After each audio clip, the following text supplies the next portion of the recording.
Hello and good morning all of you. Daily news के परिवार में एक बार फिर से आप सभी का स्वागत है। जैसा कि आपको पता होगा कि हर सुबह हम आपके लिए 10 महत्वपूर्ण करंट अफेयर लेकर आते हैं और आज सुबह हो गई और आपका करंट अफेयर भी आ गया।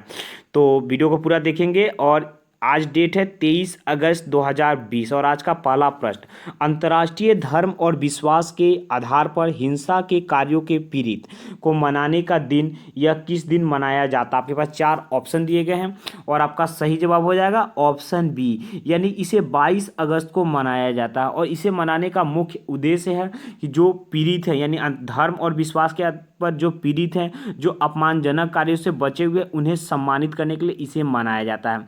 इसे मनाने के लिए संयुक्त राष्ट्र की जो महासभा है, महासभा ने 22 अगस्त को इसे मनाने के लिए नामित किया था और इसे धर्म विश्वास के आधार पर जो पीड़ित है उनके महत्व को पहचानने, उन्हें उचित सम्मान समर्थन देने के लिए इसे मनाया जाता है तथा साथ ही साथ इसे राज्यों को उनकी प्रारंभिक जिम्मेदारी बताया जाता है कि यह राज्यों की प्रारंभिक जिम्मेदारी है कि राज्य मानव अधिकार को बढ़ावा दे और उनकी सुरक्षा करे। चलिए आज के दूसरे क्वेश्चन को देखते हैं। आज का हमारा दूसरा क्वेश्चन, उत्तर प्रदेश सरकार ने बुंदेलखंड में जल संसाधन प्रबंधन के लिए किस देश के साथ समझौता ज्ञापन पर हस्ताक्षर किया। यह उत्तर प्रदेश की सरकार और एक देश के बीच में हुई है। किसके लिए? तो जल संसाधन प्रबंधन के लिए, जो बुंदेलखंड के में। आपके पास चार ऑप्शन दिए गए हैं, सही जवाब हो जाएगा ऑप्शन ए, यानी उत्तर प्रदेश और इजराइल के जल संसाधन मंत्रालय के बीच में यह समझौता हुआ है। आपको पता होगा कि बुंदेलखंड में पानी की समस्या होती है। अगर यह समझौता हुआ तो इससे बुंदेलखंड में जो पानी की समस्या हो रही है उसमें यह काफ़ी मददगार होगा। गर्मी के दिनों में बुंदेलखंड में पेयजल की समस्या भी होती है, तो इसे पेयजल की समस्या का भी समाधान हो जाएगा। इसे प्लान ऑफ कोऑपरेशन या India Israel Bundelkhand water project के नाम से जाना जाता है। यह प्रोजेक्ट फिलहाल 2 वर्ष के लिए इसे हस्ताक्षर किया गया है दोनों देश के लिए, लेकिन अगर इसकी ज़रूरत पड़ी तो इसे 2 वर्ष से आगे भी बढ़ाया जा सकता है। अब इसमें उत्तर प्रदेश की बात आई तो उत्तर प्रदेश की राजधानी लखनऊ है, उत्तर प्रदेश के सीएम योगी आदित्यनाथ हैं और उत्तर प्रदेश की गवर्नर आनंदीबेन पटेल है। तो आनंदीबेन पटेल को उत्तर प्रदेश के साथ साथ इन्हें मध्य प्रदेश का गवर्नर का भी एडिशनल चार्ज दिया गया है। अब इसमें इजराइल की भी बात आई तो इजराइल एक कंट्री है जिसकी राजधानी है जेरूशलम। यहाँ के राष्ट्रपति यानी प्रेसिडेंट है रिवेन रिवलिंग और यहाँ की मुद्रा है न्यू शेकल। चलिए आगे चलते हैं आज के अगले क्वेश्चन की तरफ। आज का हमारा तीसरा क्वेश्चन है, काफ़ी महत्वपूर्ण। हाल ही में किस देश ने काला सागर में एक बड़े प्राकृतिक गैस रिजर्व की खोज की गई है? यह कहाँ पर की गई है? तो काला सागर में की गई है।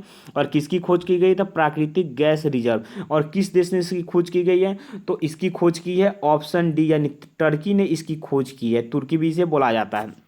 इसकी घोषणा तुर्की के राष्ट्रपति रेचैप तैयप एर्दोआन ने इसकी घोषणा की। उन्होंने कहा कि तुर्की में 320 बिलियन क्यूबिक मीटर की प्राकृतिक गैस प्राप्त हुई है। यह समुद्र की गहराई में मिला हुआ है। इससे तुर्की का जो प्राकृतिक गैस की जो आयात करती थी, आयात की निर्भरता कम होगी या तुर्की पर जो कर्ज होगा उसमें भी इसको काफ़ी मदद मिलेगा। और यह जो है यह फतेह नाम की एक ड्रिलिंग जहाज थी। तो इस फतेह नाम की ड्रिलिंग जहाज द्वारा टूना 1 एक कुआं था। तो कुआं का नाम है टूना 1 और जहाज का नाम है फतेह। यह फतेह ड्रिलिंग जहाज ने कुआं 1 टूना में इसे पाया गया। और तुर्की के जो राष्ट्रपति उन्होंने बताया कि इसे 2023 तक वो इस्तेमाल कर सकते हैं। लेकिन विशेषज्ञों का मानना है कि जहां प्राकृतिक गैस निकलता है उसको निकालने और यूज करने में कम से कम 10 वर्ष लग जाता है। यानी ये तो 2020 में मिला तो इनको इस्तेमाल करने में 2030 तक लग जाता है, लेकिन इन्होंने वह कहा कि इसे 2023 तक इस्तेमाल किया जा सकता है। चलिए आगे देखते हैं। अब टर्की ने ऐसा किया यानी तुर्की ने किया। तो तुर्की की राजधानी कहाँ है? तो तुर्की की राजधानी है अंकारा और यहाँ के राष्ट्रपति तो अभी आपको बता दें रेचैप तैयप एर्दोआन और यहाँ की मुद्रा है तुर्किश लीरा। चलिए आगे चलते हैं। आज के चौथे क्वेश्चन को देखते हैं। आज का चौथा क्वेश्चन, भारत का first green deposit program launch करने वाला पहला विदेशी बैंक कौन है? ग्रीन डिपॉजिट प्रोग्राम को लॉन्च किया हुआ है एक बैंक जिसका नाम बताना है। 4 ऑप्शन दिए गए हैं और आपका सही जवाब हो जाएगा ऑप्शन ए, यानी एचएसबीसी इंडिया। एचएसबीसी बैंक ने इसको लॉन्च किया हुआ। यह प्रोग्राम जो है यह अपने कॉरपोरेट जो कस्टमर होगा उसके लिए एचएसबीसी ने इसे लॉन्च किया हुआ है। इसके तहत बैंक जो है वो डिपॉजिट का उपयोग ग्रीन हाउस पहल और पर्यावरण के अनुरूप जो परियोजनाओं के लिए करेगा। ग्रीन हाउस प्रोजेक्ट प्रोग्राम के तहत जो डिपॉजिट होगा या एसबी जमा की तुलना में इनको अधिक ब्याज भी मिलेगा और यह फिक्स डिपॉजिट के रूप में भी रहेगा। यह स्कीम जो है यह कम कार्बन या जलवायु के लिए जो अनुकूल होंगे, जो सतत अर्थव्यवस्था को प्रोत्साहित करेंगे, ऐसे व्यवसाय और परियोजनाओं के लिए इसे वित्त पोषित करेगी। अब एचएसबीसी ने किया हुआ है, तो एचएसबीसी का फुल फॉर्म क्या होता है? तो एचएसबीसी का फुल फॉर्म होता है Hong Kong and Shanghai banking corporation. इसकी स्थापना 3 मार्च 1865, यानी काफ़ी प्राचीन है, जब यहाँ पर ब्रिटेन का शासन था उसी समय इसकी स्थापना हुई थी। इसके संस्थापक सर थॉमस सुथरलैंड थे और इसका अभी हेडक्वार्टर जो है लंदन में है और प्रेजेंट टाइम के इसके चेयरमैन जो है मार्क टकर हैं। चलिए आगे चलते हैं, आज के अगले क्वेश्चन के देखते हैं। आज का हमारा 5वां क्वेश्चन, किस राज्य या केंद्र शासित प्रदेश की पुलिस ने एक संकल्प बुजुर्गों के नाम से एक अभियान को शुरू किया है?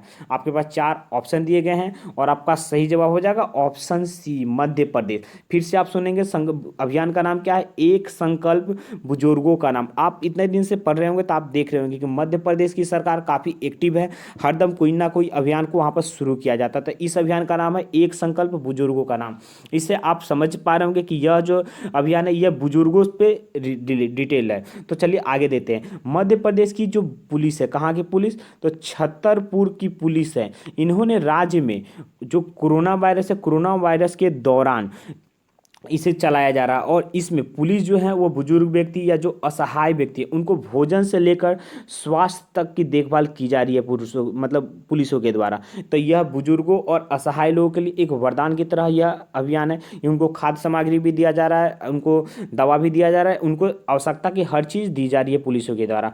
और इसे मध्य प्रदेश के आदर्श वाक्य यानी देशभक्ति जनसेवा के तहत इसे चलाया जा रहा है। अब मध्य प्रदेश में हो रहा है तो मध्य प्रदेश की राजधानी भोपाल है। मध्य प्रदेश के सीएम शिवराज सिंह चौहान है और गवर्नर आनंदीबेन पटेल। आनंदीबेन पटेल यूपी के गवर्नर है, इनको मध्य प्रदेश का एडिशनल चार्ज दिया गया। और कल ही आप देखे होंगे भारत का स्वच्छ सर्वेक्षण में मध्य प्रदेश का जो इंदौर था इसे प्रथम स्थान प्राप्त हुआ और गंगा के किनारे जो प्रथम स्थान प्राप्त हुआ स्वच्छ शहर में तो वो वाराणसी था। चलिए आगे चलते हैं आज के अगले क्वेश्चन की तरफ।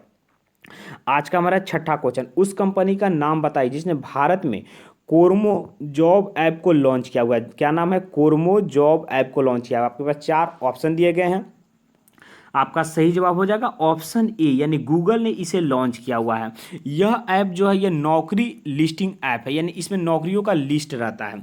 यह कोरमा जॉब जो ऐप है पहली बार 2018 में, यह 2018 में पहली बार यह बांग्लादेश में इसे लॉन्च किया गया था और 2019 में इसे बांग्लादेश से बढ़ाकर इसे इंडोनेशिया तक ले गया गया। इसमें नौकरियों की लिस्ट रहती है और जो यूजर इसके रहते थे, यूजर का डिजिटल सीवी भी रहता है, यानी डिजिटल जो सीवी वो लोग बनाते हैं उसमें डिजिटल सीवी भी रहता है।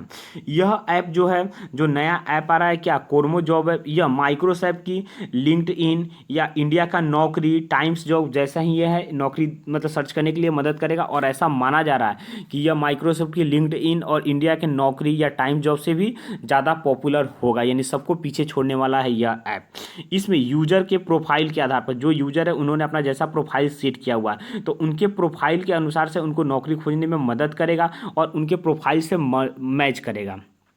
तब यह गूगल ने किया। तो थोड़ा गूगल के बारे में जानते हैं। गूगल की स्थापना, तो गूगल की स्थापना 1998 में लैरी पेज और सर्गी ब्रिन के द्वारा किया गया। प्रेजेंट टाइम पर इसका जो हेडक्वार्टर है यह कैलिफोर्निया में है और इसके सीईओ, इसके प्रेजेंट टाइम पर सीईओ है सुंदर पिचाई। सुंदर पिचाई आपको पता होगा इंडिया में तमिलनाडु के मदुरई से हैं, लेकिन यह अब इंडिया अमेरिका में रहते हैं तो इन्हें अमेरिका का सिटीजनशिप भी इन्हें प्राप्त हुआ। सुंदर पिचाई गूगल के साथ साथ अल्फाबेट के भी सीईओ हैं। चलिए आगे चलते हैं, अगले क्वेश्चन को देखते हैं।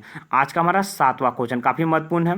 The grand parent bags of stories, the grand parents bags of stories, यह एक बुक है जिसके लेखक का आपको नाम बताना है। बुक से रिलेटेड क्वेश्चन हमेशा एग्जाम में देखने को मिलता है, तो जो भी बुक आएगा उसको आप एक बार ध्यान से देंगे। ऐसे हम प्रयास कर रहे हैं कि जो भी बुक आ रहा उसका अलग से एक वीडियो बनाएंगे, उसको भी आप देखेंगे, वो आपके लिए काफी महत्वपूर्ण होगा। तो इसका आपको लेखक का नाम बताना है। 4 ऑप्शन दिए गए और सही जवाब हो जाएगा ऑप्शन ए यानी सुधा मूर्ति इसके लेखक का नाम है। सुधा मूर्ति ने अपने 70वें बर्थडे पर, इनका 70वां बर्थडे था, अपने 70वें बर्थडे के आधार पर उन्होंने इस बुक के लॉन्चिंग के बारे में बतलाया। यह बुक का आशा किया जा रहा है कि यह बुक नवंबर में रिलीज हो सकती है और यह बुक जो है यह सुधा मूर्ति की जो लास्ट बुक आई थी जिसका नाम था ग्रैंड माँ बैग ऑफ स्टोरीज। ये जैसे ग्रैंड पेरेंट वहाँ पर था ग्रैंड माँ बैग ऑफ स्टोरीज, उसी बुक का यह एक सीक्वल है। चलिए आगे चलते हैं, अगले क्वेश्चन को देखते हैं। आज का 8वां क्वेश्चन काफ़ी महत्वपूर्ण है। भारत सरकार द्वारा किसको भारत के नए चुनाव आयुक्त के रूप में नियुक्त किया गया है? काफ़ी महत्वपूर्ण क्वेश्चन है। चुनाव आयुक्त के रूप में किसे नियुक्त किया गया? आपके पास 4 ऑप्शन दिए गए हैं और आपका सही जवाब हो जाएगा ऑप्शन सी यानी राजीव कुमार को नया चुनाव आयुक्त नियुक्त किया गया। आपको पता होगा कि पहले अशोक लवासा यह चुनाव आयुक्त थे, लेकिन इन्हें जब एडीबी यानी एशियन डेवलपमेंट बैंक में इन्हें डिप्टी डायरेक्टर का पोस्ट मिला तो इन्होंने 31 अगस्त को अपने पद से त्याग दे दिए, यानी यह चुनाव आयुक्त के पद से इन्होंने त्यागपत्र दे दिया और यह एडीबी यानी एशियन डेवलपमेंट बैंक में डिप्टी डायरेक्टर के पोस्ट पर चले गए। और एशियन डेवलपमेंट बैंक में ये डिप्टी डायरेक्टर के पद पर गए तो यह किसकी जगह पर गए? तो यह दिवाकर गुप्ता के जगह पर गए, यानी पहले दिवाकर गुप्ता डिप्टी डायरेक्टर थे, उनके जगह पर अशोक लवासा गए और अशोक लवासा के जगह कौन आ गए? तो राजीव कुमार आ गए। अब थोड़ा इसके बारे में जानते थे। राजीव कुमार, तो जो राजीव कुमार है यह 1984 बैच के झारखंड कैडर के एक आईएएस अधिकारी हैं जो अशोक लवासा की जगह लेंगे। यह पहले पूर्व वित्त सचिव के रूप में यह कार्य कर चुके हैं, यानी वित्त सचिव थे ये पहले। अब चुनाव आयुक्त की बात आई तो चुनाव आयुक्त के बारे में थोड़ा सा देख लेते हैं। दोस्तों चुनाव आयुक्त पर कल आज ही हमारे एक प्लेलिस्ट में एक नया वीडियो आएगा जिसमें चुनाव आयुक्त के बारे में अच्छी तरह से पूरा समझाया होगा, तो उसे भी आप देख लेंगे। फिलहाल हम चुनाव आयुक्त के बारे में थोड़ा बतलाते हैं कि चुनाव आयुक्त यह संविधान के भाग यानी संविधान के पार्ट 15 में चुनाव आयुक्त के बारे में बतलाया गया। इसके लिए अनुच्छेद 324 से लेकर 329 चुनाव आयुक्त से रिलेटेड अनुच्छेद है। आपको पता होगा कि 324 से और अनुच्छेद 324 है तो 324 का सब क्लॉज जो 2 है, इस सब क्लॉज 2 में बताता है कि चुनाव आयुक्त की नियुक्ति राष्ट्रपति करती है। यानी आपको एक जब सवाल यहाँ से हो जाएगा कि चुनाव आयुक्त की नियुक्ति कौन करती है? तो राष्ट्रपति करती है। किस अनुच्छेद के अनुसार राष्ट्रपति नियुक्त करती है? तो अनुच्छेद 324 के 2 के तहत इसकी नियुक्ति राष्ट्रपति के द्वारा करती है। अब ये तो राष्ट्रपति के, अब भारत में एक मुख्य चुनाव आयुक्त होता है और 2 अन्य चुनाव आयुक्त होते हैं। तो जो मुख्य चुनाव आयुक्त है अभी उनका नाम है सुनील अरोरा। तो सुनील अरोरा अभी मुख्य चुनाव आयुक्त है, यह अभी 23वें नंबर के चुनाव आयुक्त हैं। और 2 अन्य चुनाव आयुक्त हैं, एक पहले से है सुशील चंद्र एक चुनाव आयुक्त हैं और दूसरे चुनाव आयुक्त हैं जो आज बने हैं राजीव कुमार, यानी राजीव कुमार और सुशील चंद्र ये 2 अन्य चुनाव आयुक्त हैं और सुनील अरोरा जो हैं ये मुख्य चुनाव आयुक्त हैं। इनका कार्यकाल जो होता है ये 6 वर्ष या 65 वर्ष की आयु, यानी कोई ज्वाइन करा तो अपने पद पर 6 वर्ष तक ले रह सकता है, या अगर उनकी आयु 6 वर्ष के पहले अगर कोई 63 वर्ष की आयु में चुनाव आयुक्त बन रहा है तो वो 2 साल यानी 65 वर्ष होते ही उस पद को उनको त्यागना पड़ेगा। इनकी सैलरी जो होती है, इनकी सैलरी 2.5 लाख रुपया पर मंथ इसकी सैलरी होती है। चलिए आगे चलते हैं और देखते हैं आज के अगले क्वेश्चन की तरफ। आज का हमारा 9वां क्वेश्चन, उस व्यक्ति का नाम बताइए जिसने वन अरेंज्ड मर्डर बुक का लिखा हुआ है। इसके लेखक का नाम बताना, वन अरेंज मर्डर बुक के लेखक का नाम बताना। आपके पास 4 ऑप्शन दिया गया है और आपका सही जवाब हो जाएगा ऑप्शन बी चेतन भगत। मशहूर लेखक चेतन भगत की ने सोशल मीडिया यानी ट्विटर पर एक वीडियो डाला था, उसमें इन्होंने इस बुक के नाम के बारे में खुलासा किया हुआ था। उन्होंने बोला कि जैसा कि मैंने प्रॉमिस किया था उसके अनुसार मेरी नई बुक आ गई है जिसका नाम वन अरेंज मर्डर है। पहले इसके लिखा हुआ था वन अरेंज्ड मैरिज, लेकिन बाद में उन्होंने इसका नाम बदल के मैरिज के जगह मर्डर कर दिया था, वन अरेंज मर्डर के बारे में। आपको पता होगा कि चेतन भगत काफ़ी प्रसिद्ध लेखक है, इनकी बुक पर बहुत सारी फिल्में भी बन चुकी है। आपको ये पता होगा कि बॉलीवुड में आमिर खान की फिल्म 3 इडियट्स तो इन्हीं के बुक पर बनी हुई थी।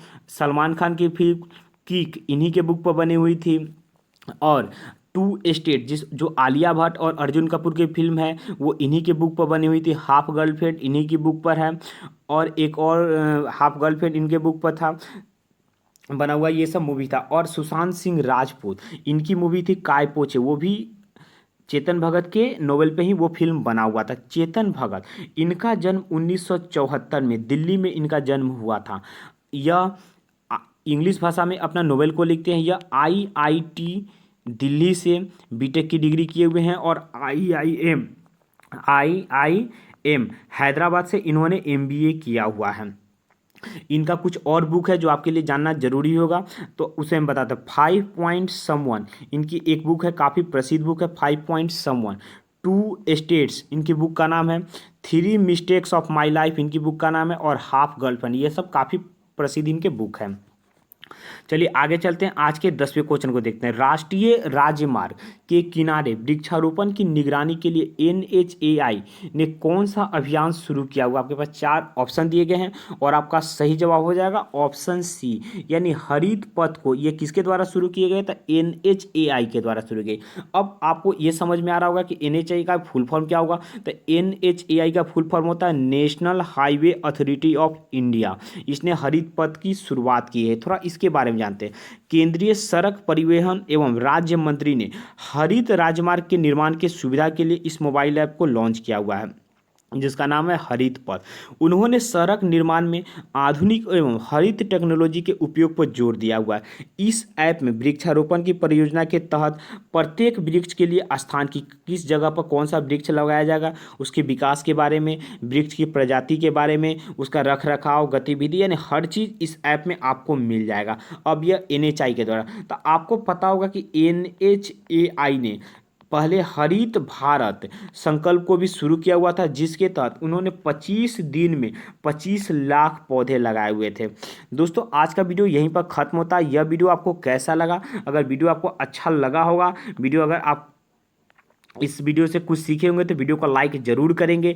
अगर आपका कोई सुझाव देना होगा तो कमेंट बॉक्स में आप हमें अपना सुझाव देंगे। आप फेसबुक और इंस्टाग्राम पर भी अपना सुझाव दे सकते हैं। आप हमें फेसबुक और इंस्टाग्राम पर निश्चित रूप से फॉलो करेंगे, क्योंकि फेसबुक और इंस्टाग्राम पर प्रत्येक दिन हम लोग करेंट अफेयर का या जीके का क्वेश्चन वहाँ पर पोस्ट करते हैं, जो आपके लिए काफ़ी महत्वपूर्ण होगा। वहाँ पर आप देख के रिविजन कर सकते हैं, एक बार याद कर सकते हैं। अगर आपको इसका पीडीएफ चाहिए तो आप पीडीएफ के लिए टेलीग्राम ग्रुप से जुड़ जाएंगे। टेलीग्राम ग्रुप का लिंक वीडियो के डिस्क्रिप्शन में दिया हुआ है। चैनल को सब्सक्राइब ना किए होंगे तो निश्चित रूप से इसे सब्सक्राइब करेंगे। ये आपके लिए काफ़ी मददफुल होगा, यानी आपको काफ़ी हेल्प करेगा। दोस्तों वीडियो को पूरा देखने के लिए, अंत तक बने रहने के लिए आपका धन्यवाद। आपका दिन शुभ हो।